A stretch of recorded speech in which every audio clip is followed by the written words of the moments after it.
les gens veulent du fast-food. Ça veut dire que ton couple, il faut qu'il soit équilibré et harmonieux dès la première semaine. Ça, c'est un mirage, je vous le dis.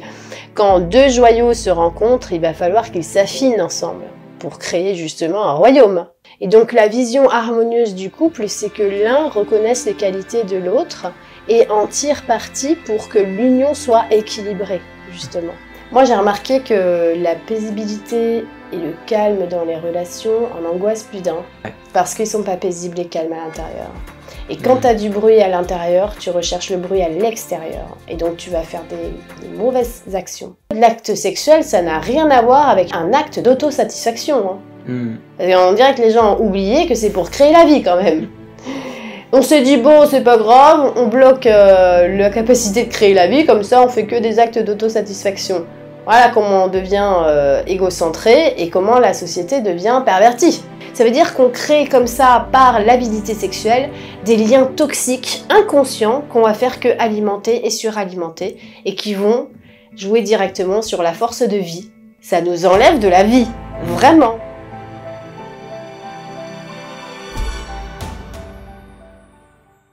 C'est parti pour ce petit podcast avec Lulu, du coup, sur les relations hommes-femmes. Donc, on a fait précédemment entrepreneuriat et spiritualité, que vous pouvez regarder. L'argent aussi, en lien avec la spiritualité. Et là, maintenant, les relations hommes-femmes. Donc, moi, c'est un thème que je voulais vraiment aborder parce que je trouve qu'il y a quand même quelques dérives qui s'installent, notamment dans ces périodes, en ce moment. Donc, j'étais vraiment curieux d'avoir ton avis. Merci d'être là, Lulu, encore une fois. Merci, Lucas. Et est-ce que toi, peut-être, tu pourrais nous parler un petit peu de ta situation actuelle, ta relation en ce moment?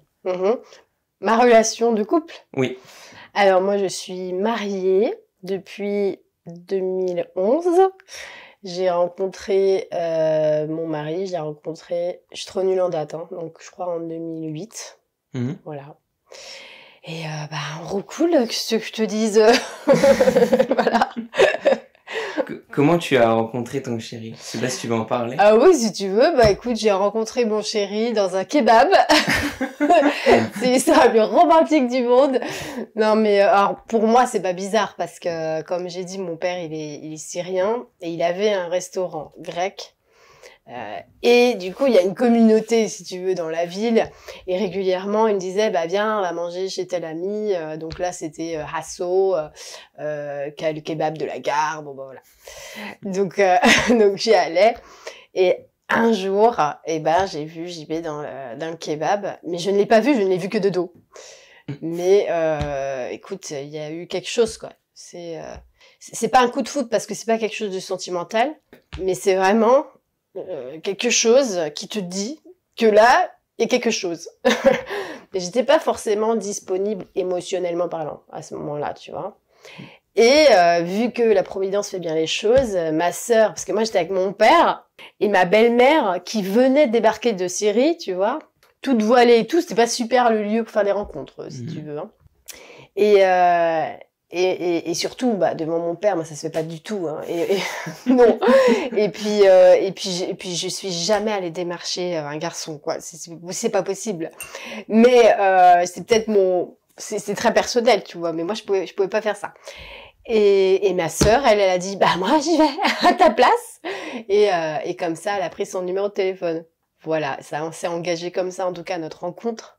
Et après, ça a mis du temps. On s'est connus, on a beaucoup correspondu. Et après, on s'est rencontrés. Et ensuite, voilà, on a fait notre vie ensemble. Incroyable, dans un kebab. L'anecdote, elle est ouf. Ouais. Mais nous, pareil avec Luna, c'est improbable. C'est sur TikTok, à la base. Donc, comme quoi, il n'y a pas de... Ah non, il n'y a pas de bel endroit. Faut pas mystifier la première rencontre.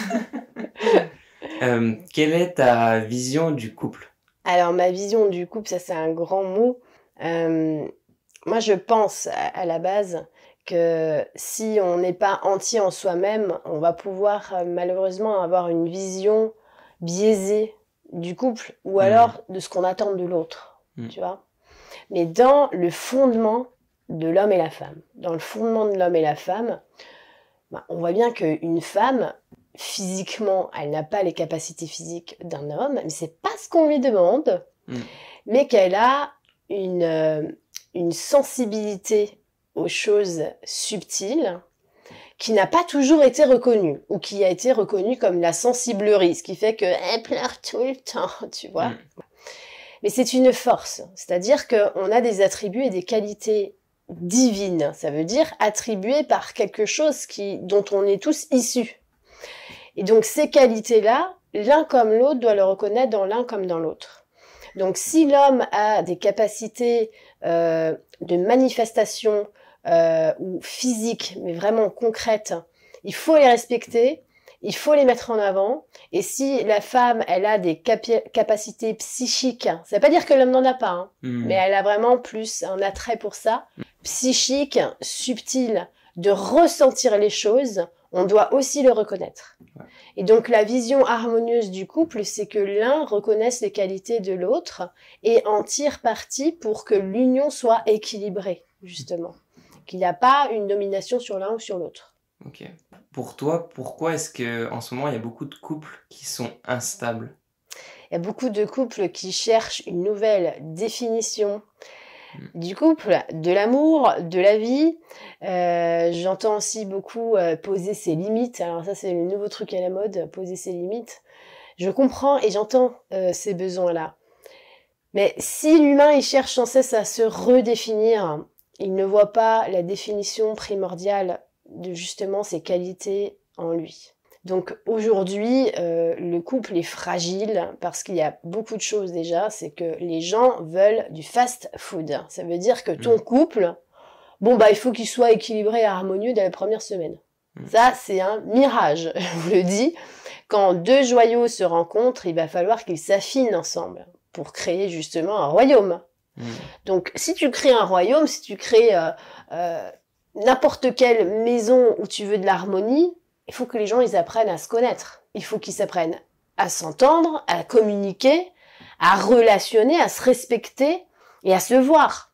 Donc, dans un couple, il y a de moins en moins, on laisse moins en moins le temps, justement, de rentrer dans une maturation du couple et de pouvoir communiquer librement sans imposer, tu vois, parce que souvent dans un couple, l'un impose sur l'autre ou l'autre impose sur l'un, mais simplement à savoir que c'est les crises qui permettent de pacifier.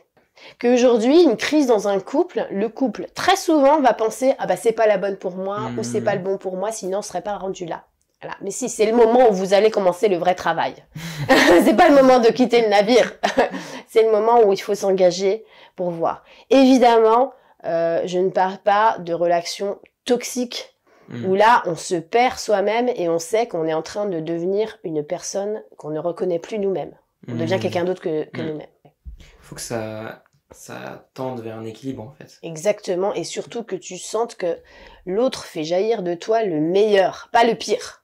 Ça, c'est important. Je suis d'accord parce qu'avec Luna, on a eu justement une grosse période de crise et ça a jamais été mieux qu'après ça, Exactement. Justement. Parce que ça passe et en fait, on se comprend mieux ensuite. Exactement. C'est comme si ça revient un peu les deux vers un équilibre, vers un centre. Tu construis la tolérance, le respect l'un envers l'autre. Ouais. Tu l'as pas dès le début. Évidemment, dès le début, tu as une base. Ouais. Mais le sentiment, ça fait pas tout. Ça fait rien, les sentiments, en fait. C'est vraiment la conscience de l'autre. Et dès que tu es dans une énorme crise, tu vois l'autre. Tu le vois dans ses retranchements, tu vois ce que tu as fait sur lui, tu te remets en question lui aussi. Et là, on crée l'harmonie parce que même si on s'entend, on se ressemble pas sur tous les points. Voilà. Donc, on peut s'unir uniquement en devenant transparent. Et la crise, ça donne justement l'occasion de la transparence. Parce que tu lâches ce que tu gardais. Est-ce que pour toi, il y a plusieurs formes d'amour? Par exemple, l'amour qui est porté simplement sur le physique, l'amour porté sur l'intérieur de la personne? Il y a qu'un seul grand amour. Et ensuite, l'humain divise l'amour. Par exemple... l'amour pour telle chose, de l'art, tu vois bien. Quand tu aimes dessiner, ou tu aimes tes enfants, ou t'aimes ta grand-mère, t'aimes pas de la même manière. Voilà. Mais il y a qu'un seul grand amour, en fait. Pourquoi tant de personnes cherchent l'amour, mais ne trouvent rien? Parce qu'ils sont radins. Mais oui, parce qu'ils donnent pas. En fait, si tu veux, tu cherches l'amour. Regarde, tu vas attendre que quelqu'un t'aime. Je comprends ça. Mais ressens les choses. Quand toi, tu aimes, t'es déjà dans l'amour. Tu vois? Quand t'es là, t'aimes ton chat, t'aimes ta plante, t'aimes ton rosier là que tu viens de... Tu vois? Donc t'es déjà dans l'amour. Donc aimer, c'est être dans l'amour. Au lieu de chercher à être aimé, il faut aimer. Et c'est là qu'on est dans l'amour. Et si tout le monde aime, eh ben tout le monde a aimé. C'est magnifique quand même. Donc tout vient de l'intérieur, d'abord. Tout vient du fait d'aimer. Ok. Qu'est-ce qui fait qu'un couple, pour toi, peut fonctionner, peut se tirer vraiment vers le haut? Alors, si on va dans la même direction intérieurement, ça veut dire qu'il faut être capable de intérieurement vouloir aussi pour soi, si tu veux pour toi le meilleur. Mais si tu veux pour toi le meilleur dans un sens supérieur, tu ne le veux pas que pour toi. Tu le veux que pour tout le monde en fait, et pour tous les gens qui t'entourent. Donc si tu veux le meilleur pour toi, tu veux aussi le meilleur pour ta ou ton partenaire, et à ce moment-là, elle aussi, ou lui aussi. Et à ce moment-là, on se dirige comme ça vers une infusion qui va prendre toujours plus de hauteur. Tu vois, vous allez voir ensemble et votre vision unie sera toujours plus grande. Si tu unis ta vision avec ton partenaire, ta vision, elle est décuplée. Forcément. Ouais. Si là, on regarde au travers de nos 4 yeux, on voit vachement plus de trucs qu'à travers 2 yeux. Mais si la vision de rendre meilleur est personnifiée et que à travers ta propre personne, elle est très limitée et elle va pouvoir occulter des choses à l'autre. Ok. Est-ce que c'est grave pour toi si une relation ne fonctionne pas? Et comment on peut en tirer tout de même quelque chose de positif? Alors, fondamentalement, même si dans les sentiments c'est très lourd, il n'y a rien qui est grave. Parce qu'il n'y a rien qui est irréparable. Même si on ne peut pas revenir en arrière, on peut avancer. Mais on a tout le temps des apprentissages à tirer de nos expériences, même les plus douloureuses. Et les relations, c'est une vraie science humaine. On devrait apprendre la science des relations. On devrait l'apprendre très jeune. Qu'est-ce que tu dirais aux personnes qui cherchent sincèrement à fonder une belle relation, mais qui s'y retrouvent pas du tout dans cette société? Je dirais que je les comprends, déjà, parce que les modèles qui sont donnés en pâture sont pas les plus sains, loin de là. Et les modèles les plus sains, on va les considérer comme moralisateurs ou encore vieux, traditionnels. Ouais, enfin c'est quand même ça qui a maintenu l'humanité en vie jusqu'à là. Donc bon, tradition c'est pas toujours mauvais, mais je dirais que peu importe ce qu'on nous montre, peu importe si le reflet de la société ne montre pas ton propre reflet intérieur, toi tu sais ce qui est juste et bon pour toi. Et si tu écoutes justement cette justesse-là, tu vas pouvoir le concrétiser et le construire ici. Et peut-être que toi, tu ramèneras de l'harmonie, en fait, là où tu l'as pas trouvé. Je suis totalement d'accord. Est-ce que l'on attire vraiment qui on est? Ah oui, alors ça, tout le monde dit ça. Non. Oh, moi, j'ai pas l'impression que JB, c'est qui Non, tu vois, je pense que on attire la complémentarité. On n'a pas besoin de 2 personnes pareilles, quoi. Ça sert à rien. Donc, plutôt quelqu'un qui est complémentaire et qui nous permet justement de révéler le meilleur en nous-mêmes, parce que justement, la complémentarité, ça vous insuffle une énergie que vous n'aviez pas pu trouver à travers vous seul. Mais elle est quand même à travers vous, cette énergie. Et l'autre, dans sa complémentarité, il vous donne l'accès à l'énergie en vous, pas en lui. Donc vous n'êtes pas dépendant de lui, mais il vous ouvre un passage qui vous révèle cette énergie en vous. Donc, selon toi, la vie met des personnes ensemble afin qu'elles grandissent et même qu'elles s'adaptent les unes aux autres. Et la vie franchement, la vie, c'est le grand mythique intelligent. Hein. Je te dis, c'est la vie qui crée justement les rencontres, parce que chacun dans les rencontres doit établir un apprentissage, extraire quelque chose qui va faire évoluer sa conscience. Tu sais, dans Conversation avec Dieu, il y a une phrase qui dit « Je ne vous ai envoyé que des anges ». En fait, on pourrait dire que, bah oui, il y a des gens qui nous ont fait souffrir, il y en a qui nous ont apporté des choses, mais en fait, tout le monde nous a apporté quelque chose. Tout le monde ouvre un espace un petit peu à l'intérieur. Exactement. Moi, c'est ce que j'avais remarqué justement avec Luna, j'affirme ce que tu dis, c'est qu'il y a une complémentarité, mais même dans les défauts, en fait, dans les choses à travailler un petit peu intérieurement. Exactement. Donc ça pousse l'autre à tendre vers voilà, vers autre chose, On comprendre certaines choses. s'améliore. S'améliorer, il y a le mot âme. En fait, on s'améliore vraiment. Comment être prêt pour rencontrer notre âme sœur? Alors, c'est pas nous qui décidons. Voilà, comme ça c'est clair. C'est pas le thérapeute du coin qui va te dire non plus. Attention. Et je pense... moi, tu vois, je vais te dire, dans mon expérience très personnelle, je savais du plus profond de moi qu'il y avait quelqu'un qui est là pour moi, pour que dans cette vie, en tout cas, je fasse un grand bout de chemin avec. Comme je savais que j'aurais des enfants jeunes, même si je trouve que c'est pas jeune, mais 21 ans aujourd'hui, ça pourrait... 23, ça peut paraître jeune. Mais il y a des gens qui partent au contraire avec des... non pas un sentiment profond, mais des croyances. Et ça, pour l'avoir vu autour de moi et maintenant avoir le recul, tu vois, avec mes propres amis de ma jeunesse à maintenant, j'ai vu que ceux qui partaient avec des croyances très ancrées, c'est ceux qui avaient le plus de mal à voir en fait que la vie avait des choses à leur proposer au-delà des croyances qu'elles avaient et qui ont le plus souffert relationnellement parlant. Mais finalement, elles sont juste en train d'apprendre à lâcher les croyances. Pourquoi certaines personnes écoutent leur cœur et tombent amoureuses de personnes qui les font pourtant souffrir? Eh bien parce que très souvent, on confond l'amour-sentiment et l'amour conscient. Donc, tu vois, par exemple, des personnes qui font souffrir, c'est des profils de personnes narcissiques. Les personnes narcissiques, qu'est-ce que ça implique? En fait, c'est une personne qui a un très fort magnétisme. Justement parce qu'elle est narcissique. Narcissique, ça veut pas dire s'aimer dans le miroir, ça veut pas dire que ça. Ça veut dire que la personne met tout en œuvre pour se satisfaire elle-même. Et comme elle met ces centres-là en action, c'est ça, ces centres inférieurs, et ce sont les centres magnétiques. Et comme ces centres magnétiques sont décuplés, eh ben ça vient attirer ton centre magnétique, dont ton siège justement des émotions. En fait, tu es attiré vraiment et tu es vampirisé alors que tu ne le sais même pas. Et comme tu es vampirisé émotionnellement et que tu associes l'amour au sentiment, tu vas te sentir vraiment attiré. J'ai vraiment des gens qui me disent j'ai une grande attirance physique, une attraction aussi vers la personne. Et j'ai dit mais attention, c'est justement là qu'il faut distinguer l'amour sentiment de la conscience. Et à ce moment-là, tu te sens un peu... D'abord, tu te sens spécial, tu vois. Mais c'est comme ça que le piège va se refermer après.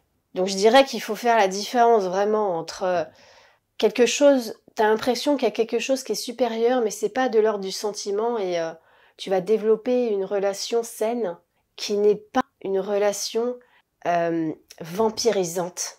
Où tu ressens pas que t'as un manque horrible de l'autre, ça, c'est ce qu'on nous prône dans les films passionnels, dans les chansons, mais c'est vraiment de l'amour toxique. Et comme on a mis l'amour toxique en modèle, alors on croit que ça c'est suivre son cœur. Ça, c'est pas suivre son cœur, ça. C'est suivre ses sentiments et c'est suivre cette attraction physique qui parfois est psychique, ça veut dire émotionnelle et rentre dans ton mental. Mais moi, je pense qu'il faut plutôt suivre l'attraction spirituelle. Mais qu'est-ce que c'est l'attraction spirituelle? Mais pour ça, il faut pouvoir s'élever en dehors de tes émotions et de tes pensées et reconnaître qu'il y a un chemin qui te guide vers cette personne. Mais c'est pas une question d'émotion. Non, mais je trouve que tu le décris très bien, justement, ce truc de magnétisme, d'attraction. Et même, je pense que ça vient avec l'expérience aussi, on ressent quand... c'est bon ou pas en fait indirectement, si c'est quelque chose qui est attiré en nous ou c'est juste nous qui sommes dans un chemin et ça se présente à nous et ça se fait dans un flow assez naturel. Mais tu sais, regarde les enfants, les très jeunes enfants, ils font très vite la différence. T'as vu, ils sont ouverts à quelqu'un qui est tout léger, tout lumineux, quelqu'un qui a un fort magnétisme, tu vois, que les gens diraient waouh, lui il est fort. Ah non, les enfants, ils n'aiment pas ces gens-là. Tu vois? Ils font le tri directement. Ah ouais. Selon toi, pourquoi il existe tant d'infidélité et de tromperie actuellement? Parce qu'on se trompe soi-même. On se renie soi-même, on se nie soi-même et on cherche toujours le bonheur à l'extérieur et ça se reflète sur les relations. Voilà, c'est très simple. Quand tu te nies, où parfois tu cherches même à te faire du mal, parce qu'en fait, tu as l'impression que c'est comme ça que tu vas vivre une aventure, que tu es en vie. Et finalement, moi j'ai remarqué que la paisibilité, le calme dans les relations en angoisse plus d'un, parce qu'ils sont pas paisibles et calmes à l'intérieur. Et quand tu as du bruit à l'intérieur, tu recherches le bruit à l'extérieur. Et donc tu vas faire des mauvaises actions pour que ce bruit se crée. Ouais, c'est la recherche de sensations, en fait. Oui. Ok. Comment maintenir une relation saine dans un monde où on est constamment incité à autre chose? Bah, tu sais, moi j'adore, il y a un extrait de Jean-Claude Van Damme que j'adore, qui dit « Ça, c'est les bruits du monde, ça !» Toi, il faut que tu écoutes les bruits de ton âme. Mais il a raison.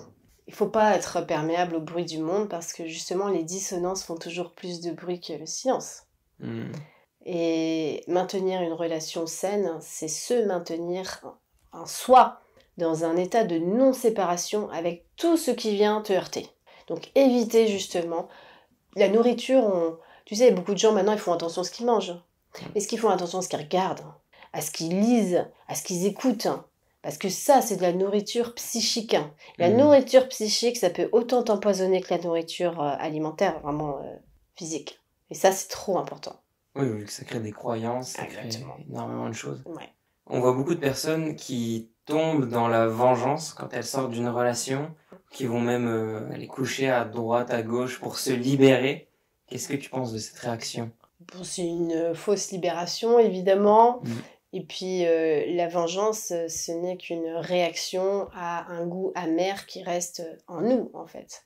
Et la vengeance, quand tu te venges, tu es en train de te faire du mal à toi-même. En plus de faire du mal aux autres, il n'y a que le pardon à l'intérieur de toi et la paix qui peut te ramener à un état vraiment de sortir de la rancœur. Parce que la rancœur, c'est la rance, le rance du cœur. Le rance, c'est quand quelque chose qui a pris un goût amer. Ça, l'amertume. Et à ce moment-là, il n'y a qu'un travail entre toi et toi-même sur les pensées, les sentiments que tu établis entre la situation et toi. C'est ni la situation ni toi le problème. C'est les pensées et les sentiments que tu as construits autour. Et c'est ça que tu dois être en mesure de couper. La manière dont tu perçois la situation. Exactement. C'est toujours le lien avec la situation. Mais ce lien-là, c'est ta manière à toi de l'entretenir. Est-ce que tu l'entretiens d'une manière toxique ou est-ce que tu l'entretiens d'une manière qui va pacifier cette chose? C'est-à-dire que je tire un trait là-dessus, mais je le fais en paix. Parce que cette paix, je me la dois à moi, en fait. Si tu es dans la rancœur et si tu es dans la vengeance, c'est qu'à l'intérieur de toi, tu n'es pas en paix. Et finalement, la première personne qui est impactée par ça, c'est toi. Et ouais, il me semble que tu en parlais dans ta BD. La différence entre maîtrise et contrôle, c'est un peu ça en fait. Oui, le contrôle, c'est quand tu essayes de contrôler les éléments à l'extérieur de toi. Et la maîtrise, c'est quand tu rentres justement dans une maîtrise à l'intérieur de toi, sur tes propres pensées, tes propres émotions. Comment gérer la jalousie et la possessivité dans une relation? Alors, quand toi-même t'es jaloux ou possessif ou quand c'est l'autre? On va dire l'autre. L'autre. Si l'autre a une jalousie, une possessivité vis-à-vis de toi, c'est l'autre qui doit agir sur lui-même. Mais toi, tu ne vas pas pouvoir subir toujours ces états de séparation intérieure parce que l'autre, il a, un manque, une insécurité et ça va induire un état de contrôle sur toi. Mais c'est de la maîtrise en lui qu'il va trouver. C'est pour ça que plutôt que rentrer dans ce jeu, eh bien plutôt l'inviter à développer en lui une ressource qui va le libérer de ça. C'est-à-dire, par exemple, une ressource? Franchement, il y a des psychologues, par exemple, qui font du très bon travail dessus. Non, mais c'est vrai, vraiment. Il y a des fois, il faut consulter, il faut aller voir, il faut aller parler, parce que ça peut venir, en effet, de croyances, de choses qu'on a subies, qui sont... Voilà, on est des êtres, on a vécu des choses. Des fois, ces choses-là, elles sont un petit peu obscures en nous. Et c'est bien, des fois, aussi, de se faire accompagner, quoi. Donc, franchement, c'est important.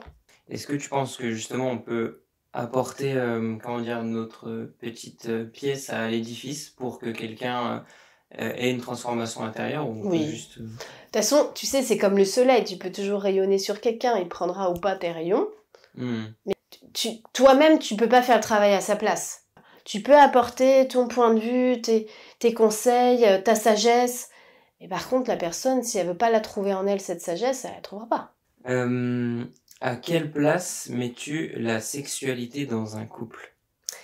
Alors, je sais que le monde nous fait croire que c'est 80%, je crois, de la relation. Peut-être quand on est au début de la relation, dans cette attraction encore physique. Mais attraction physique, ça ne dure qu'un temps, parce que le monde n'est pas basé sur la matière. Le monde, l'échange est basé sur la spiritualité. Et la spiritualité, ce n'est pas encore ce n'est pas une case, ce n'est pas un domaine, c'est une force intérieure qui nous anime.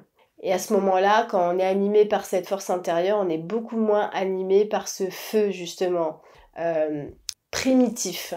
Le feu, la force sexuelle, c'est une force créatrice.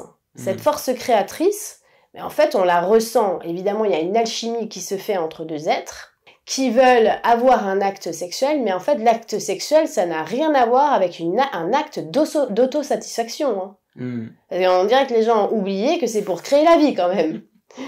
On s'est dit, bon, c'est pas grave, on bloque la capacité de créer la vie, comme ça, on fait que des actes d'autosatisfaction. Voilà comment on devient égocentré et comment la société devient pervertie. Voilà, parce qu'elle s'est égocentrée dans l'acte de création ultime. C'est quand même ça. Mais si on prend cette force-là et qu'on la fait remonter, et qu'on la fait remonter dans la conscience, eh bien à ce moment-là, tu deviens créateur. Donc ça veut dire que cette force-là ne va plus créer un bébé dans la matière, mais elle va créer ce que tu es en train de faire. Elle va créer des projets, elle va implanter des graines dans la psyché des gens, elle va ouvrir les gens dans plein de niveaux.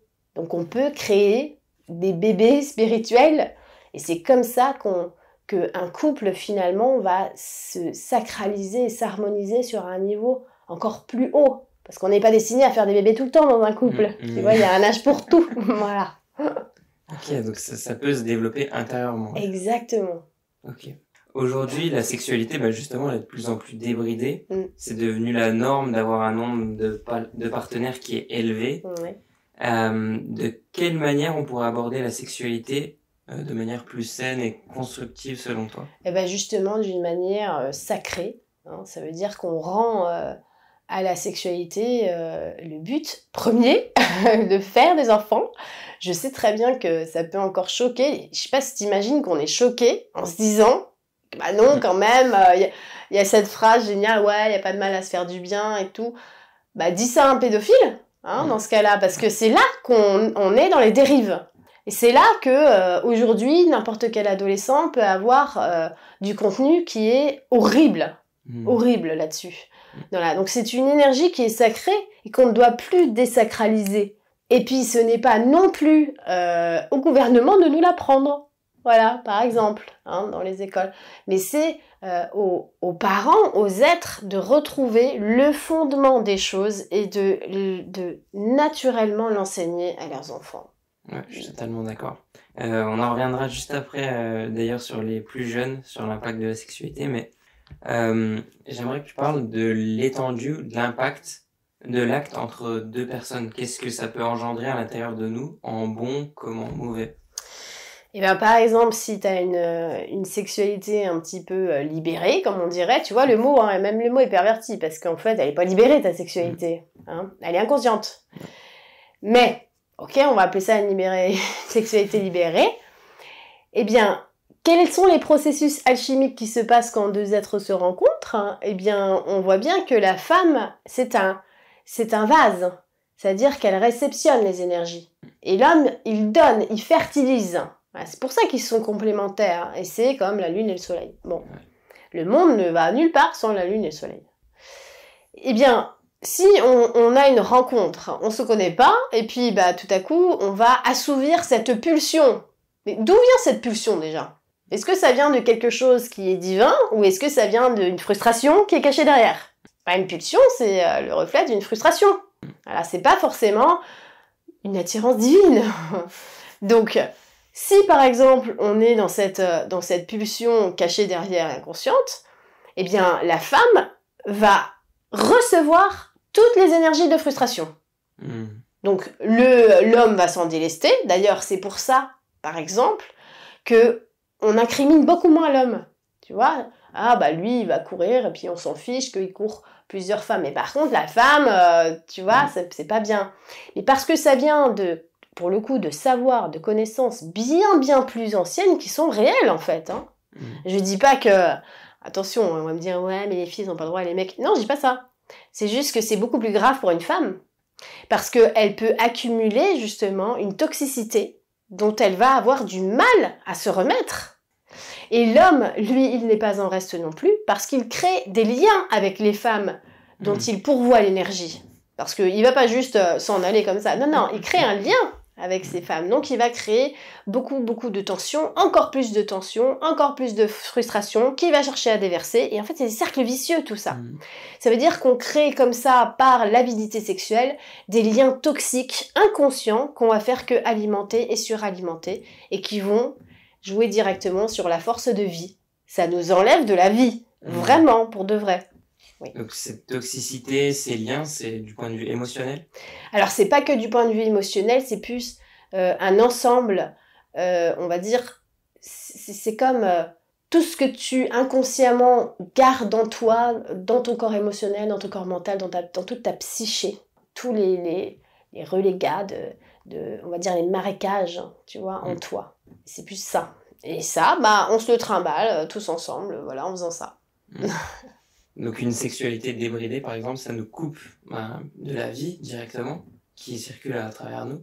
Donc ça peut vraiment amener même des désordres physiques, émotionnels. Bah, ça nous coupe pas, c'est pas vraiment coupé, mais plutôt ça nous fragilise énormément. Ouais, ok. Bah justement, pourquoi les enfants sont-ils exposés à la sexualité de plus en plus jeunes ? C'est terrible. Hein. Voilà, parce qu'on ne préserve pas l'innocence qui est un droit fondamental de l'être humain. L'enfant doit être préservé. Et sous couvert justement de sécurité, on dit bah oui mais on doit le prévenir. Alors moi je vais te dire un truc, c'est que ils font des expériences sociales en mode bah oui bah tu vois si on propose un truc dans la rue à un enfant, il est mal éduqué s'il dit oui à un inconnu. Mais en fait c'est quoi qui est mal éduqué ? C'est le fait qu'il y a des tarés qui se baladent sur Terre, ou le fait qu'un enfant pense naturellement que l'être humain est bon. Tu vois ? Si tu te fais... tu laisses par exemple ton téléphone sur la table, et que tu repasses et tu te les fais voler. Est-ce que c'est toi qui es bête parce que tu as laissé le téléphone sur la table, ou est-ce que c'est le voleur, en fait, qu'il faut incriminer ? Tu vois ? Tout est perverti. Donc non, on n'a pas à protéger les enfants des pires pensées humaines qui peuvent exister. On a à arrêter d'alimenter ça et de créer des êtres humains qui génèrent ce genre de pensées. Voilà, le plus important, c'est ça. Quel est l'impact de la sexualité et des relations hommes-femmes sur notre vie, sur notre santé ? C'est la dernière question, un petit peu plus globale. Alors, l'impact de la sexualité, comme j'ai dit, c'est une force de vie. Cette force de vie, elle doit s'exprimer à travers les différentes périodes de notre vie de manière différente. Tu vois, par exemple, de 0 à 7 ans, on est dans notre première roue d'énergie. Tu vois, on appelle ça les chakras, mais on s'en fout. C'est la roue qui va faire que tu dois t'acclimater à la matière, à la forme. Donc, c'est de tout mettre dans la bouche, comme ça. Tu vois. Et ensuite, de 7 à 14, tu rentres dans, tiens, mais je suis quelqu'un en fait, tu vois, je suis qui ? Donc je vais définir tout ça, je vais essayer de définir, tiens, je suis quelqu'un, je suis un être humain, il y a un environnement, etc., etc. Après, arrivé à partir de 21 ans, tu rentres dans ta sphère émotionnelle, et à ce moment-là, il faut pas griller les étapes, parce qu'à ce moment-là, tu découvres à peine ce que c'est de pouvoir à peu près maîtriser tes émotions, mais t'es loin de les maîtriser à 21 ans, hein. T'es beaucoup soumis, t'es la girouette un peu de tes états émotionnels, tu vois. Et donc, la force sexuelle, c'est normalement la force qui doit t'aider à rentrer en harmonie avec toutes ces périodes de vie qui ont chacune quelque chose à t'enseigner. Parce qu'ensuite, tu remontes, tu vois, tu le remontes dans le cœur, c'est-à-dire dans... Ah, mais qu'est-ce que je peux donner aux autres, en fait ? Maintenant que je me stabilise dans l'émotion, qu'est-ce que je peux donner ? Tu vois ? La force sexuelle, c'est le flux qui te guide normalement pour rentrer dans des maîtrises, dans une maîtrise toujours plus profonde de ton être intérieur, du fait de sa manifestation de cet être intérieur-là, et comment je peux le manifester dans ma vie à travers qui je suis. Super. Bon, bah, je crois que c'est le mot de la fin. Ok. Très belle conclusion. Merci à toi, Lulu. Merci, Lucas. C'était super, encore une fois. Ah, bah incroyable. merci, c'est plaisir. Merci pour ces 3 podcasts. Je sais pas s'il y en aura un 4e, on verra. On verra. Pourquoi pas. Et en attendant, merci à tous pour votre écoute et on vous fait de gros bisous. Merci. Ciao, ciao.